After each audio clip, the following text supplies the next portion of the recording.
At the beginning of 2020, the team had been talking about the potential of a full-length album.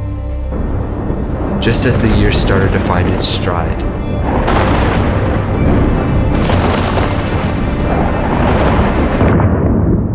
everything changed.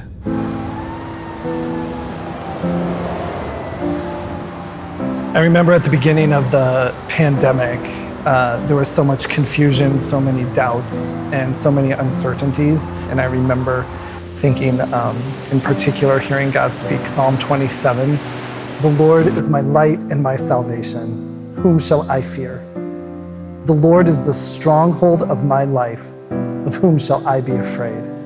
I remember just talking to JMILLER on the team and some others like Socrates and Mikey, and just saying, I think maybe we're supposed to capture the things that God's showing us even in this season, and maybe especially in this season.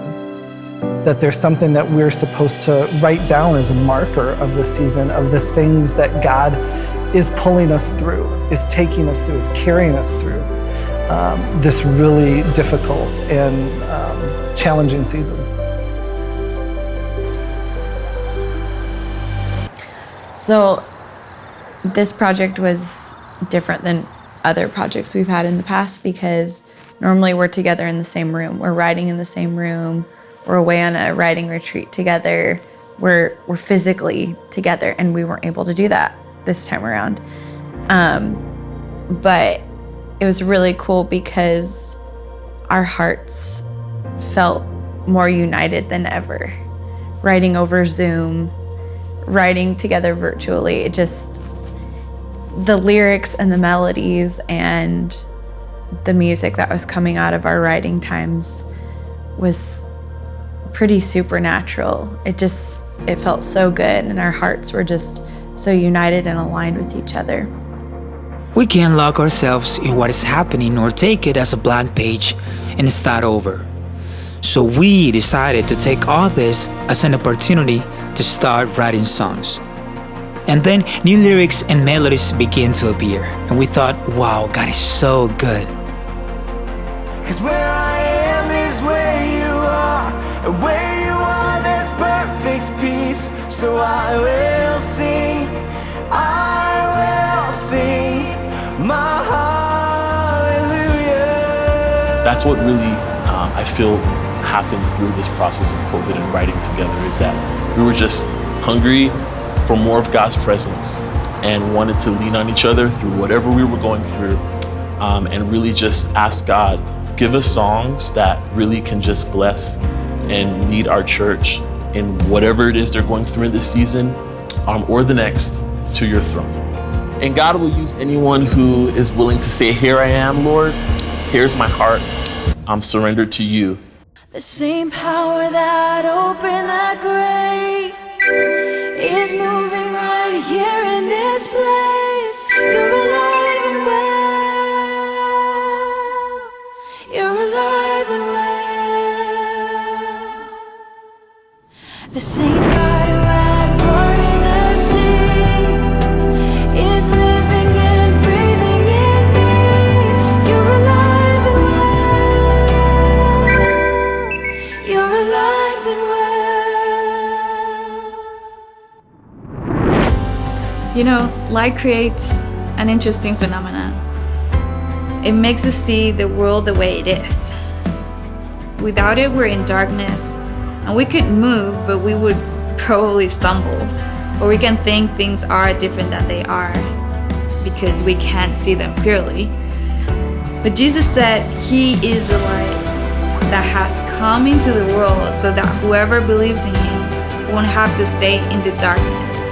And we see that so clearly, because none of this would have been possible without Him. That's why light is such a strong element in this concept. And then we have movement. There's something really magical about seeing something inanimate move.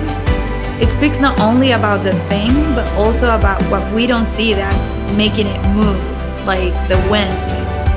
And we strongly believe there's something new happening within the church that begins with each one of us. There's nothing too hard for you.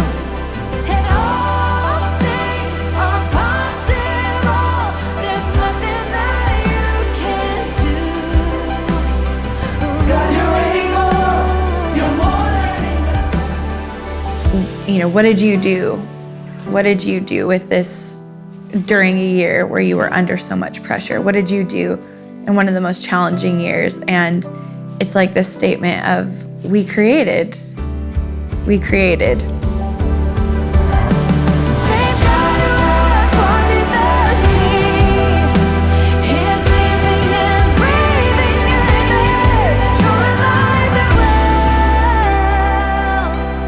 When it's hard to see the end of the road, no matter what's going on in our life, we know that He has us in the palm of His hands. God is doing a work in His church, and it has nothing to do with the church building and everything to do with each one of us being carriers of His light. And Jesus said we would go through much heartache. We would experience much loss, but He promised, even then, I will be with you always, even to the end of the age. And we saw that. Till I overflow again and again, I will go to the well of your mercy that quenches my soul. Again and again, I will go to the brim